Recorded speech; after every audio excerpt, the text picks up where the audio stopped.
আমি এই জায়গা থেকে মনে করেন 25 কিলো দূরে বুঝছেন আমার বাসা। সেই জায়গা থেকে আমি বাইকের টেনে এই ট্যাঙ্কি খুলে নিয়ে আইছি। হোন্ডা চালাই আমার সংসার চালাই, তাই ফার্স্ট আমার 4টা ফোলা বুঝছেন। আমার এ নিয়ে মনে করেন কষ্ট করিয়া 5 দিন আমি গাড়ি চালাইতে পারি না বুঝছেন। এ নিয়ে আমি কষ্ট করি এই বাইক ধরে ছুইয়া এই ট্যাঙ্কি খুললাতে এদিকে আইছি। কারণ এখন তো 2 লিটার তেল দিছে, 2 লিটার তেলে আমার হইতে আসে না বুঝছেন। আমি কিভাবে চালাবো? সকালে আসলাম, সকালে আসার পরে আপনার মানে 2 ঘন্টা দাঁড়াইছিলাম রোদের ভিতরে। তারপরে তারা দেখেও আপনার মনে করেন হরানি হয়ে হঠাৎ করে বলছিল দোকানদার যে আমি ঘুরে পড়তেছি, ঘুরে পড়িয়ে গেছি, ঘুরে পড়ার পর আটকে গেছি গিয়ে লাস্টে আমরা এরপরের থেকে খাবার অটো দুপুরে খাবার খাই নাই, না আবার আসলাম না আবার একই পথ, মানে ভোগান্তি ভুগতেছি আমরা।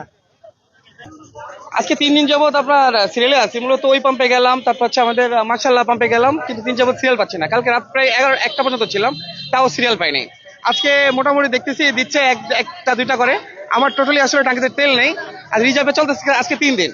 তো দেখি আশাবাদী আমরা এখন পাই কিনা, অপেক্ষা আছে। যদি পাই তো হয়তো গুড লাক।